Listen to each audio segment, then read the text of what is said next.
ہر مسلمان کو انا آتینا کل کوثر فصلی لربک ونحر ان شانئک هو الابتر سورہ کوثر یاد ہوتی ہے، اور اس کی فضیلت اتنی بڑی ہے، سب سے چھوٹی قرآن کی سورت ہے، لیکن آپ فضیلت سن کر حیران ہو جائیں گے۔ آقا علیہ الصلوۃ والسلام کی 4 بیٹیاں تھیں اور آپ صلی اللہ تعالیٰ علیہ وسلم کے 3 بیٹے تھے۔ بیٹیاں حیات رہیں، لیکن 3 بیٹے بچپن میں ہی وصال پا گئے۔ تو جب تینوں بیٹوں کا وصال ہو گیا نا، تو لوگوں نے تانا دینا شروع کیا، خصوصاً جو ابو لہب تھا اس نے تانا دینا شروع کیا اور کہنے لگا کہ اب تو ان کا نام لینے والا ہی نہیں کوئی بچا ہے، معاذ اللہ، اب تو کوئی چراغ جلانے والا ہی نہیں بچا ہے، کیونکہ بیٹیاں تو ہیں لیکن جو بیٹے تھے وہ وصال پا گئے، وہ اللہ کو پیارے ہو گئے، اب تو کوئی چراغ جلانے والا بھی نہیں ہے ان کے گھر میں۔ تو لوگوں نے اس طرح سے مذاق بنانا جب شروع کیا تو اللہ کے نبی صلی اللہ تعالیٰ علیہ وسلم کا دل مٹھی میں آ گیا، آپ صلی اللہ تعالیٰ علیہ وسلم کو غم محسوس ہوا،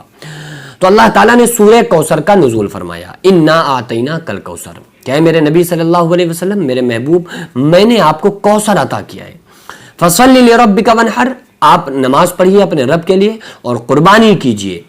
ان شانئک هو الابتر، بے شک آپ کا دشمن ہی بے اولاد رہے گا۔ تو یہ جو اللہ نے کہا نا کہ خوشخبری دی کہ انا آتینا کل کوثر، کہ آپ پریشان نہ ہوئیے، ان کے تانوں سے بالکل ان کی ٹینشن نہ لیجئے، انا آتینا کل کوثر، میں نے تو آپ کو کوثر عطا کیا ہے۔ اب یہ کوثر کیا ہے؟ کوثر کے علماء نے بہت سارے معنی بتائے ہیں۔ کوثر کا ایک معنی یہ بھی ہے کہ نہر کوثر، یعنی کہ قیامت کے دن جنت میں آقا علیہ الصلوۃ والسلام اپنے امتیوں کو جام کوثر پلائیں گے۔ جام کوثر یعنی کہ آپ صلی اللہ تعالیٰ علیہ وسلم اپنے امتیوں کو سب سے پہلے وہ جام جو کوثر ہے نا، وہ ایک نہر ہے جو دودھ سے زیادہ سفید اور شہد سے زیادہ میٹھا، جو اس کا پانی ہے جو ہوگا وہ شہد سے زیادہ میٹھا اور دودھ سے زیادہ سفید، وہ آقا علیہ الصلوۃ والسلام بھر بھر کے اپنے غلاموں کو پلائیں گے، جس کے پینے کے بعد پھر ساری زندگی، یعنی زندگی تو وہاں ختم ہے ہی نہیں، پھر ہمیشہ کبھی بھی ان کو پیاس محسوس نہیں ہوگی جام کوثر پینے کے بعد۔ اور آقا علیہ الصلوۃ والسلام جس کو وہ حوض کوثر سے پانی پلا دیں گے، پیالہ پلا دیں گے حوض کوثر کا، تو اس کو پھر ساری زندگی کبھی بھوک نہیں لگے گی، اس کے پینے کے بعد پھر کبھی بھی، یعنی ہمیشہ کبھی بھی پھر اس بندے کو یا بندی کو پیاس محسوس نہیں ہوگی۔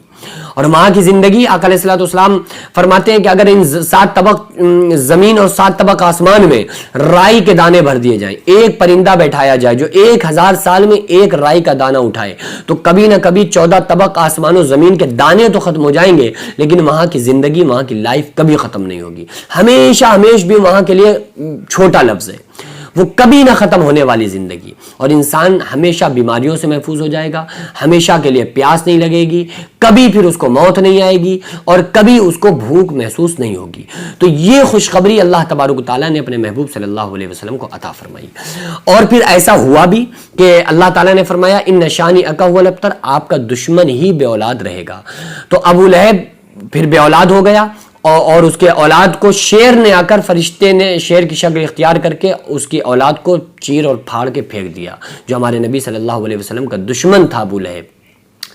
تو اس کا جو ایک خاص فائدہ ہے نا، وہ یہ ہے کہ جو بے اولاد لوگ ہیں، یعنی جن کی اولاد نہیں ہے، ان کو چاہیے کہ عشاء کی نماز سے فارغ ہونے کے بعد 21 مرتبہ یا 3 مرتبہ یا 11 مرتبہ یا 121 مرتبہ اس سورت کو ضرور پڑھا کریں۔ انشاءاللہ تعالیٰ اس کے بہت سارے فائدے بھی ملیں گے، اور اس آیت کے اندر جو باتیں ہیں نا، جو ترجمے میں ہیں، صرف وظیفے سے کام نہیں بنتا ہے، اللہ تعالیٰ کہہ کیا رہا ہے وہ بھی ہمیں سمجھنا پڑے گا، کہ یہ خوشخبری تو اللہ کے نبی صلی اللہ علیہ وسلم کے لیے ہو گئی کہ میں نے آپ کو کوثر عطا کیا، تو ہمیں یہ دعا کرنا چاہیے کہ اللہ اس کوثر میں سے، اپنے محبوب صلی اللہ علیہ وسلم کے دست مبارک سے وہ کوثر ہمیں بھی پلا دینا،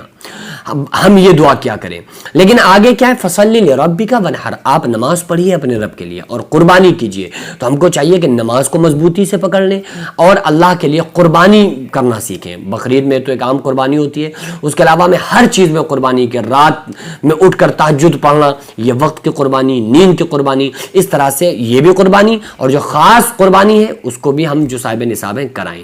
تو انشاءاللہ تعالیٰ اس سے فائدہ کیا ہوگا کہ اللہ تعالیٰ پھر اس کی برکت سے اللہ نے چاہا تو اللہ تعالیٰ ہم کو اولاد عطا فرما دے گا، جو بھی بے اولاد لوگ ہیں۔ تو ہمیں اس کا ورد بھی کرنا چاہیے، سونے سے پہلے اس کو پڑھنا بھی چاہیے، اور اول آخر درود شریف بھی پڑھ لیں، اور اس کے ساتھ میں نماز کی پابندی اور قربانی، اور خصوصی طور پر یہ دعا بھی کرنا چاہیے کہ اے پروردگار عالم ہمیں ایسا بنا دے، اتنا نیک بنا دے کہ کل قیامت کے دن تیرے محبوب صلی اللہ علیہ وسلم کے ہاتھوں سے، آپ صلی اللہ تعالیٰ علیہ وسلم کے دست مبارک سے جام کوثر پینے کے لائق بھی ہمیں بنا دے۔ تو ہم لوگوں کو اس چیز کی دعا بھی کرنا چاہیے۔